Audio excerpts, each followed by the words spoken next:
하나님 말씀 보시겠습니다. 하나님 말씀 고린도전서 2장 1절로부터 5절까지 말씀을 보시겠습니다. 고린도전서 2장 1절부터 5절까지 말씀을 봉독해 올립니다. 형제들아, 내가 너희에게 나아가 하나님의 증거를 전할 때에 말과 지혜의 아름다운 것으로 아니하였나니 내가 너희 중에서 예수 그리스도와 그가 십자가에 못 박히신 것 외에는 아무것도 알지 아니하기로 작정하였습니다. 내가 너희 가운데 거할 때에 약하고 두려워하고 심히 떨어노라. 내 말과 내 전도함이 설득력 있는 지혜의 말로 하지 아니하고 다만 성령의 나타내심과 능력으로 하여 너희 믿음이 사람의 지혜에 있지 아니하고 다만 하나님의 능력에 있게 하려 하였노라. 아멘. 하나님의 뜻대로 살아가는 삶, 이런 제목으로 하나님의 말씀을 전하겠습니다. 우선 우리가 이 땅에 살아가면서 하나님의 말씀을 따라 살아간다고들 누구든지 그리스도인이라면 말을 참 많이 합니다. 그런데 우리가 하나님의 뜻을 분별할 줄 아는 그런 신앙의 성장이 있는가 한 번쯤 생각해 볼 필요가 있습니다. 각자 생각을 해보시면 아마 나는 목사님이 하라고 그러니까 하고, 또 장로님이 하라니까 하고, 또 선배 집사님이 하라니까 하고, 지시에 의하여 심부름을 하는 심부름꾼에 불과하든가, 아니면 내가 하나님 뜻대로 살겠노라고 내 생각에 맞춰서 내 생각대로 최대한의 열정과 열심을 가지고 노력하기는 했는데 그 효과는 참 미비하다, 그런 얘기입니다. 내가 한다라고 내가라는 주관하에 하나님의 뜻대로 가겠다고 하나님이 기뻐하시는 행동의 일일 것이라고 생각을 하고 아주 최선을 다해서 충성을 합니다. 그런데 결과는 어떻습니까? 사단의 유혹에 빠져서 그릇되이 하나님께 오히려 누가 되고 영광이 아니라 독이 되고 해가 되는 일을 했는지는 한번 점검해 볼 필요가 있다, 그런 얘기입니다. 내 생각과 하나님의 뜻과 내 뜻, 하나님의 생각과 내 생각, 이것을 분별할 수 있는 것이 우리 신앙이 어린아이로부터 성장하여 성숙한 신앙으로 되기까지, 성숙한 신앙생활을 하는 성장된 신앙생활의 그리스도인들은 그래도 분별할 수 있는 능력이 있다고 볼 수 있습니다. 그런데 그렇지 못한 분들은 사실 하나님의 말씀을 따라 산다는 게 성경 66권을 다 외워서 그걸 머릿속에 넣고 그대로 율법처럼 실천해 나가야 된다고 하는 의식이 고착화되다 보면 하나님의 말씀에 대한 부담과 하나님의 말씀대로 살아가는 방향조차 잃어버리고 맙니다. 그들은 아예 포기하는 거죠.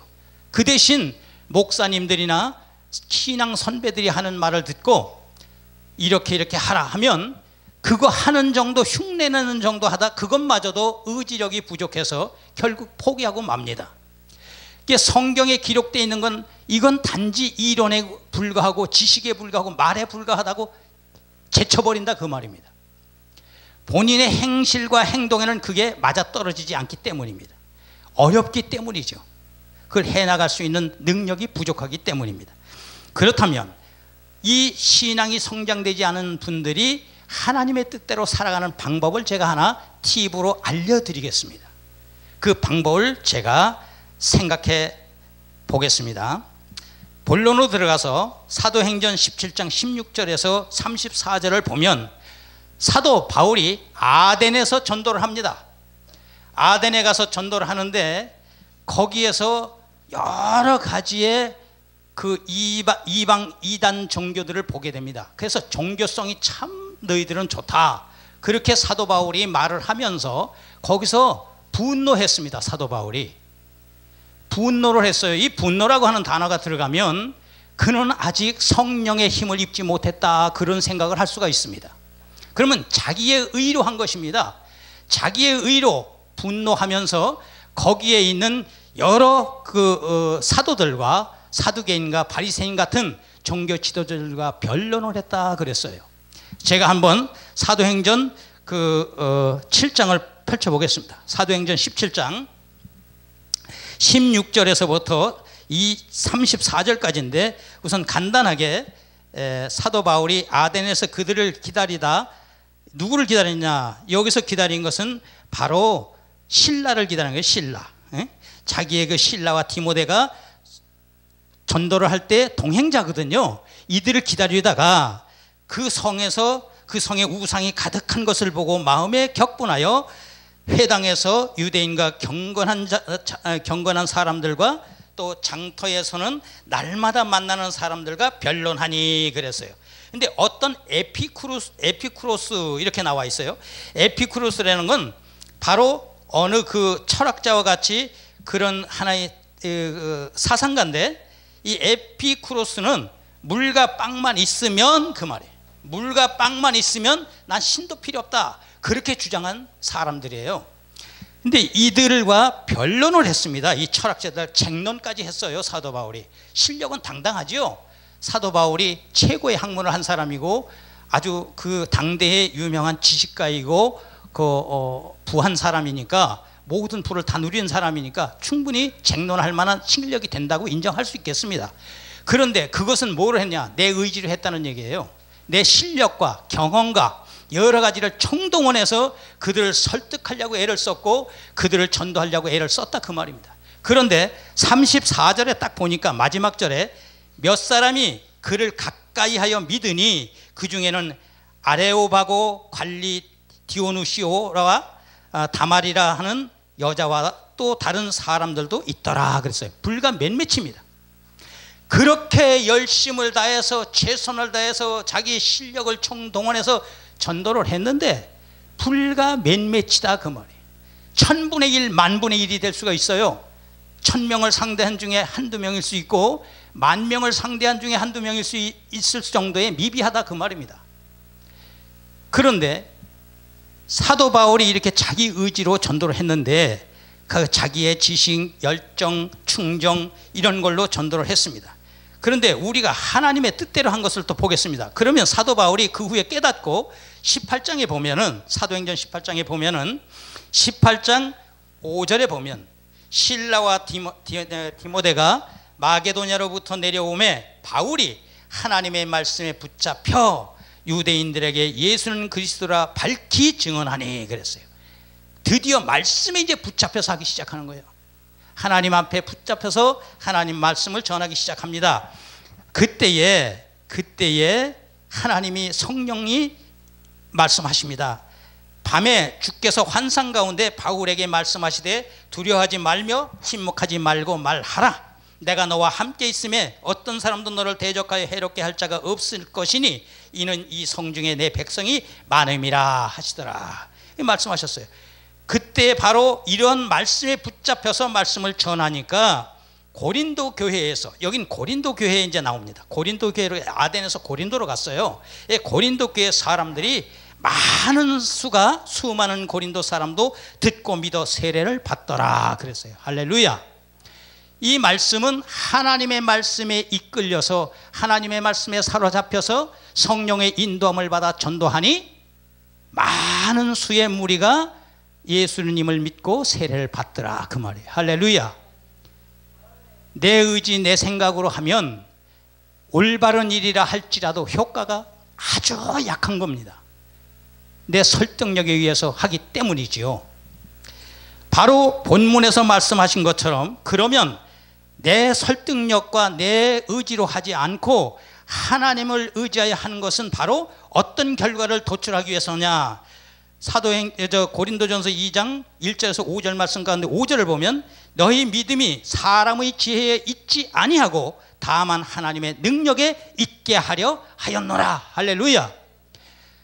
전도를 당해서 하나님을 믿는 자들이라 할지라도 설득을 당한 건 금방 잃어버리기 일쑤고 하나님의 능력이 그들에게 있지 않습니다. 그런데 하나님의 말씀으로 전도가 된 것은, 하나님의 능력으로 전도가 된 것은 그들에게 하나님의 능력이 있게 하려 함이다, 그 말이에요. 할렐루야. 이 하나님을 의지하는 힘이 그렇게 큰 겁니다. 그러면 하나님의 뜻에 맞는 성경적 예를 하나를 생각해 보겠습니다. 그것은 우리가 쉽게 알 수 있는 노아의 방주 같은 사건이에요. 저는 노아의 방주를 보면서 노아의 방주에는 나침판도 없습니다. 거긴 핸들과 키가 없어요. 그냥 노아의 방주만 덩그머니 만들어진 거예요. 그런데 땅에서 물이 터져서 솟아오르고 하늘에서 내리고 마창이 난 거예요. 마창이.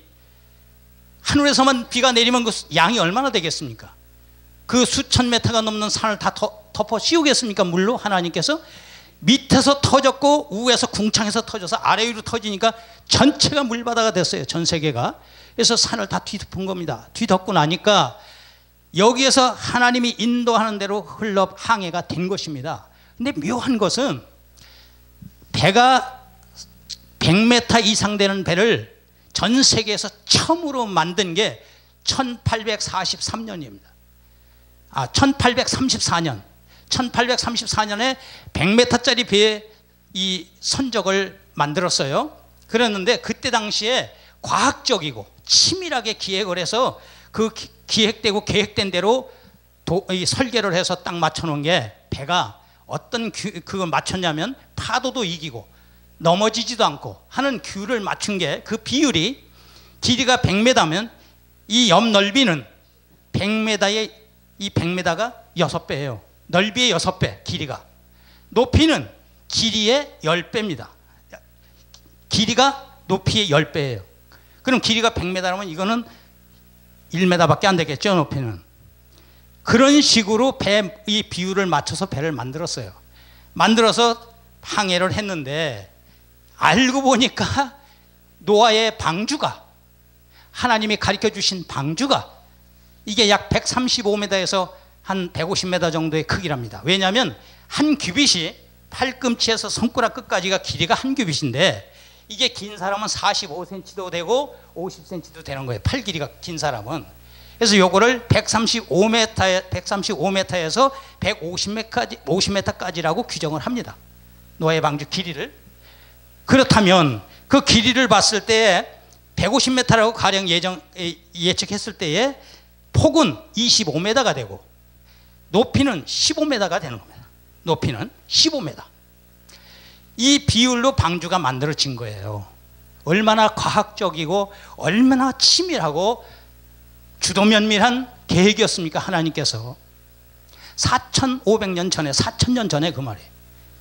이미 사람은 그 후에, 한참 후에 1834년에 과학적으로 만든 배가 노아의 방주하고 배의 비율이 똑같더라, 그 말입니다. 이 하나님 기가 막히신 하나님이에요. 정확하신 하나님이죠. 파도가 쳐도 부서지지 않고, 파도가 때려도, 또 바람이 풍랑이 일어도 넘어지지 않도록 배를 만든 겁니다. 여기에 키도 없고 핸들도 없는 배를 하나님께서 다 인도하신 겁니다. 이게 하나님 뜻이에요. 그런데 노아가, 이게 창세기 7장 11절에 보면 노아가 600세 되던 해에 2월 17일 날 비가 오기 시작했어요. 배 다 만든 상태에서. 그래서 다시 비가 그치고 배에서 나오는 시기가 언제냐? 601년 2월 27일이에요. 1년 10일입니다. 정확하게 물 위에 떠 있던 시기가. 그 시기 동안 하나님께서 배를 운행하셨어요. 이 노아의 방주를 보면서 저는 많은 걸 느꼈습니다. 하나님의 정권적인, 하나님의 주권 섭리 아래 움직여진 거예요. 우리는 이런 기가 막힌 하나님의 놀라우신 역사심 속에서 우리가 하나님을 의지하지 못하고 내 생각을 고집한다면 웃기는 얘기가 아니겠습니까? 그런 하나님을 의지하지 못한다면 참 안타까운 일이죠.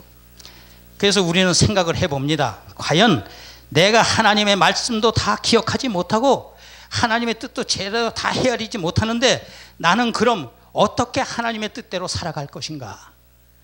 과연 나는 어떻게 방향을 설정하고 살아가야 될 것인가? 사람들이 고민을 합니다. 누구든지 고민을 하게 돼 있습니다. 기독교인들은. 왜? 하나님 말씀이 암기를 해도 안 들어오고 기억하려고 해도 자꾸 잃어버리고 열흘간 외웠는데 한 달 후엔 잃어버리고 기억이 사라지고 애매하지요. 하나님 말씀대로 기억하여 살아간다는 게, 왜냐하면 하나님을 의지하는 힘이 부족하기 때문이죠.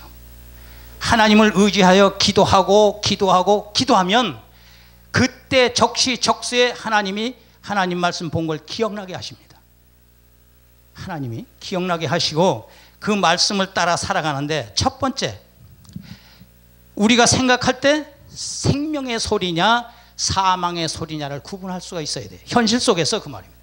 우리가 현실을 살아갈 때 이 말씀이, 이 일이, 이 행위가 하나님의 음성으로 듣고 하는 것이냐 사단의 음성을 듣고 하는 것이냐를 구분해야 돼요. 그렇다 보면 하나님의 음성을 듣고 행한 걸 보면 절대로 좌절이 없고 소망과 기쁨이 있고 보람이 있어요. 결과는 하나님 영광을 돌리는 하나님께. 그런데 사망의 소리는 절대로 좌절하게 돼 있고 후회하게 돼 있고 실망하게 돼 있습니다. 이게 사단의 음성을 듣고 하는 행동이에요. 이건 절대적인 겁니다. 그리고 나서 마지막은 내가 죽는 겁니다. 저는 그렇게 생각해요. 제가 아는 제 주변에서 많은 분들이 자녀들이 자살을 하는 분을 많이 봤어요. 그런데 저한테 질문을 합니다. 목사님, 당신의 자녀가 죽었으니까, 자살해 죽었으니까 불안하거든요.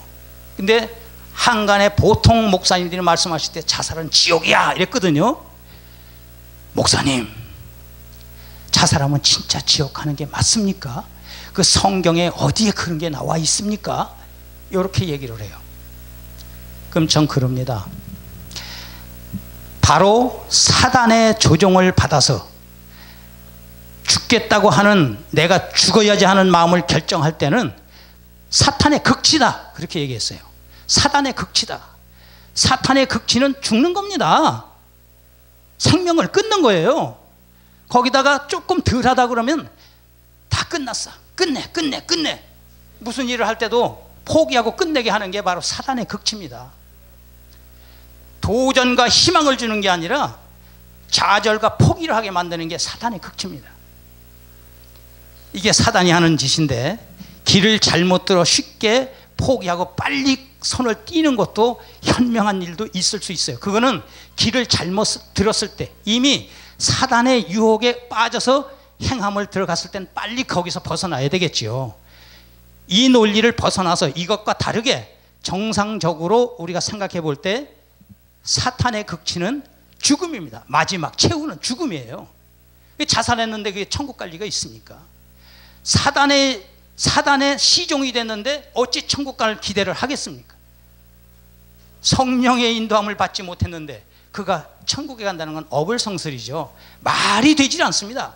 성경 어디에 나와 있느냐고 말할 필요도조차도 없어요. 그거는 사단의 시종이 됐거든요. 그래서 우리는 그런 하나님의 뜻을 분별할 수 있는 능력을 분명히 갖고 있어야 됩니다. 어떤 일을 하기 전에는 늘 하나님께 먼저 묻고 기도하고 성령의 인도함을 받아서. 그런 거 있습니다.